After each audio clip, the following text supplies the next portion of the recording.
साथियों नमस्कार। एक बार फिर मैं आपका स्वागत करता हूं अपने चैनल पे। मित्रों, मैं आज Uttar Pradesh RO GS Indian polity के अंतर्गत क्लास 4 लेकर आया हूं, जिसमें मैं कुछ वन लाइनर क्वेश्चंस लाया हूं। एक दो यानी क्लास 1, क्लास 2, क्लास 3 में जो भी मैंने पढ़ाया था बाई भाईडोत, उसके अंतर्गत जो भी हमारे क्वेश्चंस बनते हैं, इंपॉर्टेंट क्वेश्चन 30 हो, 35 हो, 40 हो, जो भी हो, वो सारे मैं इंपॉर्टेंट क्वेश्चन लेकर आया हूं। लोगों 50 क्वेश्चन है और बहुत ही इंपॉर्टेंट क्वेश्चन है। चलिए हम लोग शुरू करते हैं। वीडियो शुरू करने से पहले अगर आप हमारे चैनल पर नए हैं तो वीडियो अभी तक सब्सक्राइब नहीं किया तो सब्सक्राइब करें और बेल आइकन को प्रेस करके ऑल पे सिलेक्ट कर लें, जो कि आने वाली नोटिफिकेशंस आपको मिलती रहे। चलिए मित्रों शुरू करते हैं। बंगाल का प्रथम गवर्नर जनरल कौन था? Warren Hastings. इन्हें आप हूबहू याद कर लेना है। ये क्वेश्चन मैंने बहुत छांट के आए हुए क्वेश्चन है, ये लाया हूं मैं। बंगाल का प्रथम गवर्नर जनरल कौन था? Warren Hastings.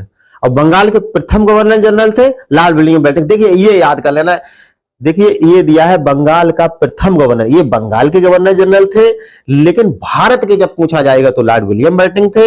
ये दो क्वेश्चन हमें कंफ्यूजन वाले हैं, ना याद करने वाला। सिर्फ गवर्नर जनरल अगर बंगाल का पूछा जाएगा तो वारेन हेस्टिंग्स है, और भारत के प्रथम गवर्नर जनरल पूछा जाए तो लॉर्ड विलियम बेंटिंक थे। और भारत के प्रथम वायसराय, वायसराय वाला शब्द आ गया, भारत के प्रथम वायसराय अगर पूछे जाए तो लॉर्ड कैनिंग थे। ये यहाँ जनरल नहीं है, वायसराय। और स्वतंत्र भारत के प्रथम गवर्नर जनरल लॉर्ड माउंटबेटन थे। स्वतंत्र भारत के प्रथम गवर्नर जनरल लॉर्ड माउंटबेटन थे। परंतु स्वतंत्र भारत के प्रथम भारतीय गवर्नर जनरल तो सी चक्रवर्ती राजगोपालचारी थे। सी चक्रवर्ती यानी सी से चक्रवर्ती राजगोपालचारी थे। और स्वतंत्र भारत के अंतिम गवर्नर जनरल ये भी चक्रवर्ती राजगोपालचारी थे। और प्रधान सेनापति की शक्तियां सर्वप्रथम प्राप्त किया किसने प्राप्त की? लॉर्ड कॉर्नवालिस ने। प्रधान सेनापति की शक्तियां कौन प्राप्त किया? Lord Cornwallis. इसके बाद हमारा आता है कानून निर्माण में भारतीय प्रतिनिधियों को शामिल करने की शुरुआत की गई।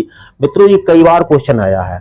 तो भारतीय परिषद अधिनियम 1861, यानी भारतीय परिषद 1861 अधिनियम जो था उसके अंतर्गत भारतीय प्रतिनिधियों को शामिल कर लिया गया कानून निर्माण प्रक्रिया में। आइए तुम भी अपनी राय दीजिए, ये कहा गया। बर्मा को भारत से अलग किया गया, ये भी इंपॉर्टेंट क्वेश्चन है। बर्मा को भारत से कब अलग किया गया? वर्ष 1937 में। म्यांमार, बर्मा जो म्यांमार पहले बर्मा नाम था। सर्वप्रथम उत्तरदायी शासन शब्द का प्रयोग किया गया, ये भी आप याद करें, भारतीय परिषद अधिनियम 1919 में। और भारतीय रिजर्व बैंक की स्थापना की गई भारतीय सरकार अधिनियम 1935 द्वारा। भारतीय सरकार अधिनियम 1935 था, बहुत इंपॉर्टेंट था, जिसे लघु संविधान भी कहा जाता था। और ये भारतीय परिषद अधिनियम 1935 द्वारा रिजर्व बैंक की स्थापना हुई थी, इसे लघु संविधान किया गया कहा जाता है। और प्रांतीय स्वायत्तता इसके अंतर्गत मिली थी। केंद्र में देश शासन लागू हुआ था। संविधान सभा की सर्वप्रथम मांग किसने की? स्वराज पार्टी ने। संविधान सभा की स्वराज पार्टी ने मांग की मई 1934 में। कब मांग की थी? 1934 में स्वराज पार्टी। सबसे पहले संविधान सभा की मांग किसने की थी? हमें याद कर लेना, स्वराज पार्टी ने। और सर्वप्रथम भारत में संविधान सभा के गठन का विचार देने वाले व्यक्ति के, यानी ऐसा कौन व्यक्ति था जिसने विचार दिया कि संविधान सभा गठित की जाए? तो वे कौन थे? एम.एन. राय। वर्ष 1934 में इन्होंने कहा था, एम.एन. राय ने वर्ष 1934 में। भारतीय राष्ट्रीय कांग्रेस ने पहली बार संविधान सभा की मांग की। ये जो कांग्रेस थी इसने पहली बार संविधान सभा की मांग कब की? इन्होंने भी वर्ष 1934 में ही मांग की थी। उसके बाद भारतीय संविधान सभा चुनी गई। तो भारतीय संविधान सभा अप्रत्यक्ष निर्वाचन द्वारा चुनी गई। अप्रत्यक्ष निर्वाचन द्वारा चुनी गई। इसका प्रत्यक्ष निर्वाचन नहीं हुआ था, अप्रत्यक्ष निर्वाचन हुआ था।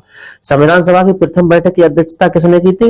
इनकी अध्यक्षता की थी डॉक्टर सच्चिदानंद सिन्हा ने, यानी अस्थायी अध्यक्ष थे। ये स्थायी अध्यक्ष नहीं थे। इन्होंने अध्यक्षता प्रथम बैठक की 9 दिसंबर को जो हुई थी, और ये अस्थायी अध्यक्ष थे। कौन? सच्चिदानंद सिन्हा।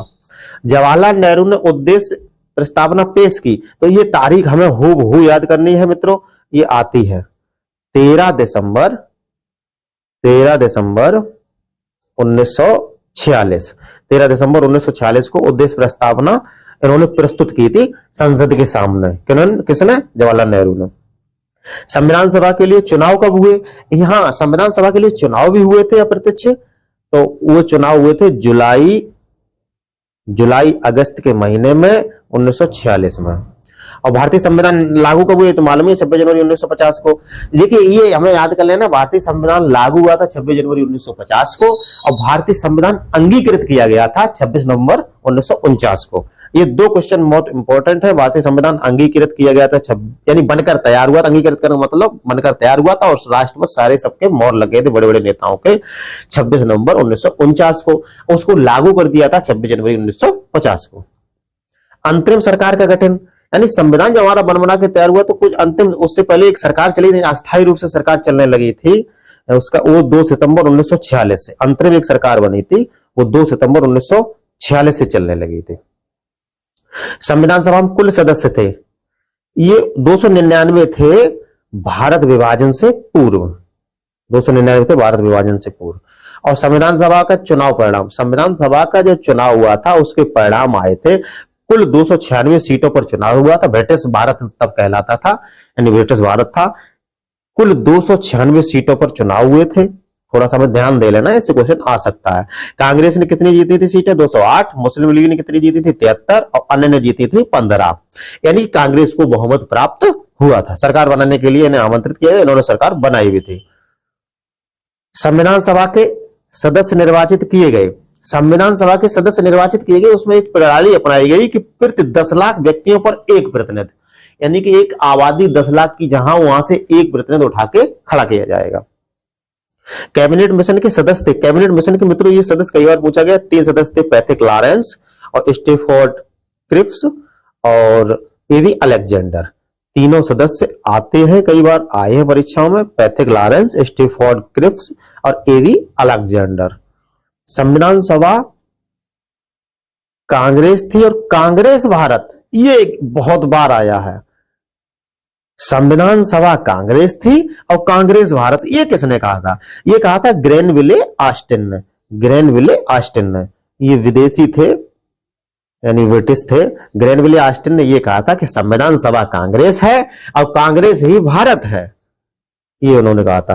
प्रारूप समिति का गठन किया गया 29 अगस्त 1947, ये भी याद रखें। ये इनके अध्यक्ष देखिए, प्रारूप समिति मैंने पढ़ाई भी है पिछले वीडियो में। 29 अगस्त 1947 को प्रारूप समिति का गठन किया गया, जिसके प्रारूप समिति के अध्यक्ष थे doctor BR Ambedkar, doctor Bhimrao Ambedkar, जिनको प्रारूप समिति का अध्यक्ष बनाया गया था, जिन्हें संविधान का जनक माना जाता है। और तदर्थ झंडा समिति, ये भी इंपॉर्टेंट है, ये पिछला जल्दी ही आया है। तदर्थ झंडा समिति के अध्यक्ष कौन थे? डॉक्टर राजेंद्र प्रसाद। यानी जो इंपॉर्टेंट क्वेश्चन है मित्रों वही इसमें रखे गए हैं, कई बार रिपीटेड है, ये अक्सर आते हैं। आपका ये मान के चलो अगर उत्तर प्रदेश से 10 क्वेश्चन आ रहे हैं तो इन्हीं 500-600 क्वेश्चन में तो आपको 8 क्वेश्चन मिल जाएंगे। 2 क्वेश्चन करंट से रिलेटेड रहेंगे, वो करंट में पढ़ के हो जाएंगे। संविधान सभा के महत्वपूर्ण तथ्य, यानी संविधान सभा से रिलेटेड कुछ महत्वपूर्ण तथ्य उन्हें थोड़ा थोड़ा हम लोग जल्दी देखते हैं। फर्स्ट बैठक कब हुई थी? 9 दिसंबर 1946 को। अस्थायी अध्यक्ष सच्चिदानंद सिन्हा, स्थायी अध्यक्ष डॉक्टर राजेंद्र प्रसाद, संवैधानिक सलाहकार BN राव। निर्माण में लगा समय 2 वर्ष 11 माह 18 दिन। प्रारूप पर बहस कितने दिन हुई? 114 दिन। कुल व्यय कितना हुआ? 63,96,729 रुपए, लगभग 64 लाख रुपया। ये आप याद कर लें कि मात्र 64 लाख रुपया में हमारा संविधान बनके तैयार हो गया। कुल वाचन कितने हुए? 3। संविधान अपनाया यानी अंगीकृत किया गया, यानी अपनाया गया 26 नवंबर 1949 को। ये पहले हम बता चुके हैं। तो ये संविधान सभा से मेन क्वेश्चंस हैं जो कि बार बार रिपीटेड है। अब अंतरिम सरकार जो बनी थी इसे एक बार और हम देखे ले रहे हैं। अंतरिम सरकार में किसको क्या मंत्रालय दिया गया था, किसको क्या दिया, ये भी पूछा जाता है। जवाहरलाल नेहरू थे, इन्हें विदेश मंत्रालय दिया गया था और राष्ट्रमंडल संबंधी मामले दिए गए थे। और वल्लभ भाई पटेल को सूचना एवं प्रसारण मंत्रालय तथा गृह मंत्री ये बनाए गए थे। इन्हें 2 मंत्रालय मिले थे कि सरदार वल्लभ भाई पटेल को सूचना एवं प्रसारण तथा गृह मंत्रालय, और चक्रवर्ती राजगोपालचारी को शिक्षा मंत्री बनाया गया था, शिक्षा मंत्रालय मिला था। लियाकत अली को वित्त मंत्रालय मिला था और जोगेंद्रनाथ मंडल को विधि यानी कानून मंत्रालय मिला था। यानी पहले कानून मंत्री स्वतंत्रता से पहले पूछा जाए तो ये जोगेंद्रनाथ मंडल है, लेकिन स्वतंत्रता के बाद ये है कानून मंत्री आपके डॉक्टर BR अम्बेडकर। और डॉक्टर राजेंद्र प्रसाद, इनका कई बार पूछा गया, ये इंपॉर्टेंट है, ये कई बार पूछा गया। अंतरिम सरकार में यानी खाद्य एवं कृषि मंत्री कौन थे? खाद्य एवं कृषि मंत्री डॉक्टर राजेंद्र प्रसाद थे। और बलदेव सिंह को रक्षा मंत्रालय मिला था, बलदेव सिंह को रक्षा मंत्रालय मिला था। मित्रों मेहनत करते रहिए, इसी आशा के साथ आपका सिलेक्शन हो, भगवान से कामना करता हूं। जय हिंद मित्रों। वीडियो कैसा लगा लाइक अवश्य करें और लिख के बताएं कमेंट।